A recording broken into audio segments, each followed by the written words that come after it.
समय अत्यंत बलवान होता है। समय की बराबर दुनिया में कोई नहीं हो सकता। समय बहरा होता है, वो सुनता नहीं है लेकिन देखता सब कुछ है, अंधा नहीं है। वो किसी की नहीं सुनता, समय किसी की नहीं सुनता लेकिन देख सबको रहा है। वो सबको देखता है, आप जो कर रहे हैं सब कुछ देख रहा है। समय के पास न कान है न जुबान है, न उसके पास आपको बताने के लिए कुछ है। समय केवल और केवल देखता है। उसके पास एक चीज़ है, वो है न्याय की तराजू।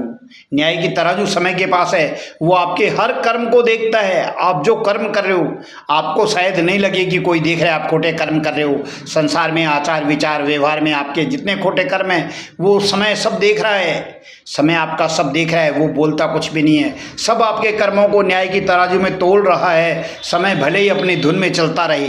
समय आपने देखा होगा अपनी धुन में चलता रहता है। आप करते हो खोटे काम करते हो, किसी को धोखा देते हो, छल करते हो, कपट करते हो, किसी की चोरी करते हो, अन्याय करते हो, लेकिन आपने देखा समय अपनी धुन में चलता रहता है। वो आपकी तरफ ध्यान नहीं देता।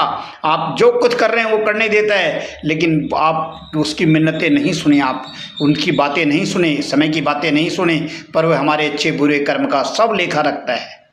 आप समय की बातें नहीं सुने कि समय कह रहा है अच्छे कर्म करो, लेकिन आप वो बातें इग्नोर करते हैं। लेकिन ये ध्यान रखो, वो आपके अच्छे बुरे सब कर्मों का लेखा रखता है।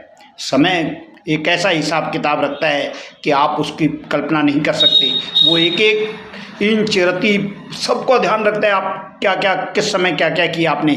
इसलिए साथियों, कर्म करने से पहले अपना ध्यान दो।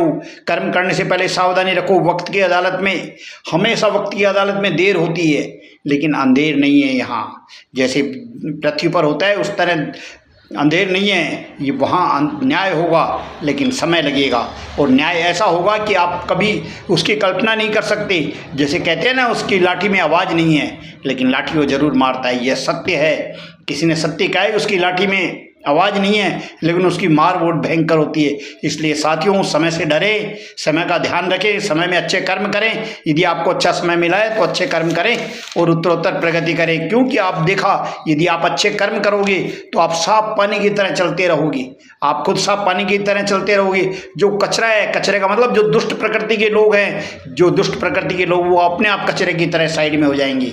जिस तरह साफ पानी बहता रहता है, साफ नदी बहती रहती है, कचरा जो होता है साइड में हो जाता है, उसी तरह दुष्ट प्रकृति के लोग, छल कपट वाले लोग आपके साइड में होते जाएंगे। साइड में होने का मतलब वो अपनी असलियत बता देंगे आपके सामने। असलियत छुपी नहीं रहती। इसलिए यदि आप सही हैं, आप ईमानदारी से काम कर रहे हैं, बिल्कुल प्योर काम कर रहे हैं, तो साफ पानी की तरह आगे बढ़ते रहो। कहीं नहीं रुकेंगे, आप चलते रहेंगे। और जो कचरा है आपकी रुकावट डालने वाले, वो साइड में होते जाएंगे। वो आगे नहीं बढ़ सकेंगे, वो साइड में होते जाएंगे और उत्तरोत्तर आप प्रगति करते जाएंगे। इसलिए साफ पानी की तरह आगे बढ़े।